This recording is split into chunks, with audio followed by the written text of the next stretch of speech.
दोस्तों, अब तक आपने बहुत सी हॉरर मूवीज देखी होंगी, लेकिन क्या किसी ऐसी मूवी के बारे में सुना है जो खुद शापित हो? जी हाँ, आज के टाइम में भी एक ऐसी मूवी है जिसे लोग आज भी शापित मानते हैं। यह मूवी इतनी ज्यादा डरावनी थी कि इसे देखने वाले दर्शकों को थिएटर में ही हार्ट अटैक आ गया था। हर थिएटर के बाहर हमेशा एक एम्बुलेंस खड़ी रहती थी कि जाने कब किसको टांग कर ले जाना पड़े। हम बात कर रहे हैं सन 1973 में आई supernatural horror movie the exorcist के बारे में। आज के इस वीडियो में हम यह एनालाइज करेंगे कि क्या यह मूवी सच में शापित थी या सिर्फ इसे प्रमोट करने के लिए अफवाह उड़ाया गया था। इन सब के बारे में हम विस्तार से चर्चा करेंगे, लेकिन उससे पहले आपसे एक रिक्वेस्ट है कि अगर आप इस चैनल पर पहली बार आए हैं तो इसे सब्सक्राइब कर बेल आइकॉन को प्रेस कर दीजिए ताकि हमारे लेटेस्ट अपडेट्स आप तक पहुँचते रहें।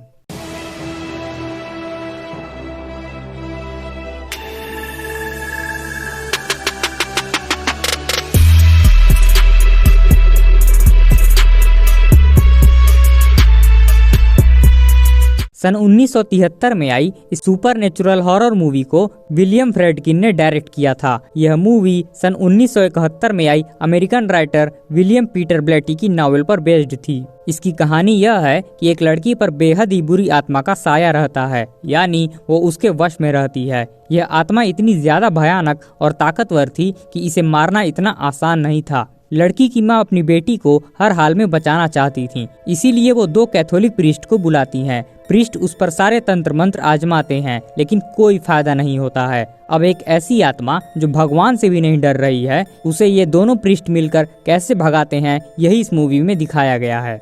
कहा जाता है कि जब क्रिटिक्स इस मूवी को देखने के लिए थिएटर में पहुंचे तो उसके थोड़ी देर बाद ही वो भागकर बाहर आ गए, क्योंकि उस समय के हिसाब से मूवी के सीन इतने ज्यादा डरावने थे कि पूरे हॉल में सिर्फ भयानक चीखें ही सुनाई देती थीं। एक मैगजीन के अकॉर्डिंग यह मूवी शुरू से ही शापित थी। इसकी शूटिंग के दौरान ही 20 लोगों की अलग अलग कारणों से मौत हो गई थी। कोई हार्ट अटैक से मारा गया तो कोई एक्सीडेंट में। एक सीन के शूटिंग के दौरान ही सेट पर बहुत भयानक आग भी लग गई थी। पूरा सेट जलकर खाक हो गया था, सिवाय उस 2 बेडरूम के जहां उस आत्मा के रहने और तंत्र मंत्र वाला सीन शूट किया जाता था। और यह सब घटनाएं यहीं खत्म नहीं हुई। शूटिंग खत्म होने के बाद एक्टर जैक मैकगोवन और एक्ट्रेस वासिल्की मालिया रोज, जिनका रोल मूवी में मर जाता है, उनकी सच में संदिग्ध हालत में मौत हो गई थी। शूटिंग के दौरान कास्टिंग क्रू की लिंडा ब्लेयर और मैक्स वोन के परिवार के सभी लोग एक एक करके मर गए थे। ये तो कुछ भी नहीं है, इससे भी बुरी कहानी तो जेसन मिलर की है, जिनका बेटा शूटिंग के वक्त ही रोड एक्सीडेंट में बहुत ही बुरी तरह से मारा गया था।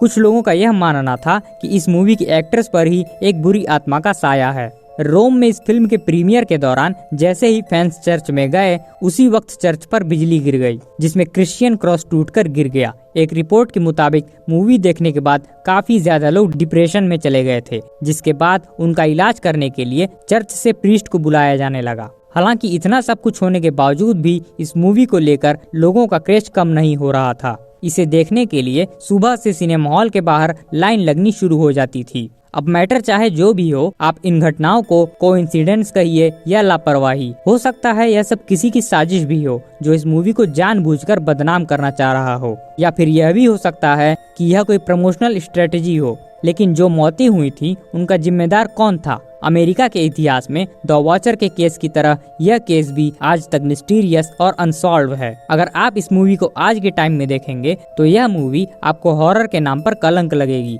बहुत ही वाहियात लगेगी। लेकिन जरा सोचिए, यह मूवी तब की बनी है जब हमारे पिताजी लोग नवजात थे या फिर पैदा ही नहीं हुए थे। तो उस जमाने की मूवी को आज के जमाने की मेंटेलिटी के साथ देखने पर आपको बकवास और बोरिंग ही लगेगी। तो अगर आपने यह मूवी देखी है तो आपको क्या लगता है, इन घटनाओं के पीछे क्या कारण हो सकता है? इस बारे में आपके क्या विचार हैं? उसका एक्सपीरियंस हमसे जरूर शेयर करिएगा। और अगर यह वीडियो पसंद आया हो तो इसे लाइक, कमेंट, शेयर और चैनल को भी सब्सक्राइब कर दीजिएगा। मिलते हैं नेक्स्ट वीडियो में।